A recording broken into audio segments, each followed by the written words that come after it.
Hi, I'm Callie Arrington, and the biofuel that I chose to do my presentation over is ethanol, which is a very universal biofuel.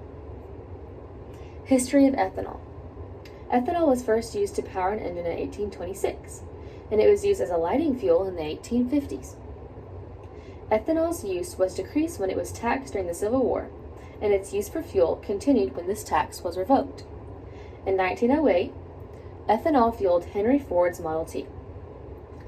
Ethanol was first blended with gasoline as an octane booster in the 1920s and 1930s. Today's ethanol industry started in the 1970s.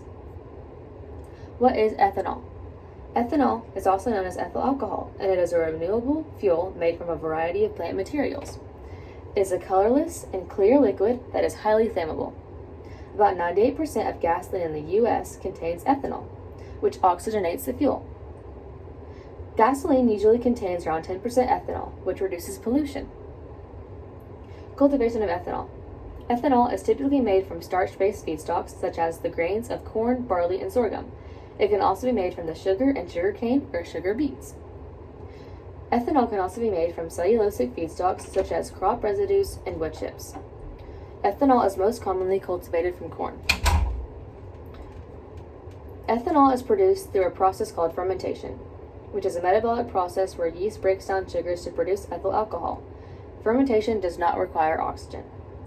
There are two types of milling that produces ethanol: dry milling and wet milling. Almost 90% of ethanol plants are dry mills. Dry mills grind corn or other grains into flour and ferment it into ethanol. The co-products of dry milling include carbon dioxide and distiller grains. In wet milling, starch, fiber, and protein in corn is separated by soaking it in sulfurous acid solution, and it produces ethanol and other products such as corn syrup and starch. Ethanol is a widely available and used biofuel. As I mentioned earlier, nearly all of the gasoline in America contains some ethanol. The U.S. is the largest producer and consumer of ethanol fuel, but many other countries utilize ethanol as well. Ethanol reduces the carbon dioxide emissions that vehicles produce and improves air quality because ethanol produces fewer emissions than gasoline. Studies show that today's corn-based ethanol reduces greenhouse gas emissions by 40 to 50% when compared to gasoline. This is one of the reasons that ethanol is added to gasoline. Some people have controversial opinions that the amount of farmland needed to grow corn increases the CO2 emissions of ethanol. Ethanol creates jobs in rural areas where employment is needed. In addition, according to the Renewable Fuels Association, ethanol production accounted for $52.1 billion of the GDP in America in 2021. The high demand for grain for ethanol production boosts the agricultural economy by increasing farm income by $1.2 billion a year. In addition, ethanol reduces the cost of fuel for consumers.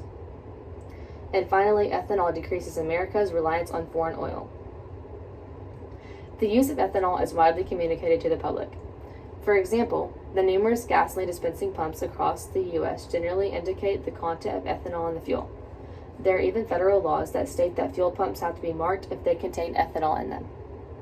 There are even laws and incentives for ethanol use. For example, there are tax incentives for qualified ethanol producers that offer a tax credit of $1 per gallon of ethanol that meets the standard.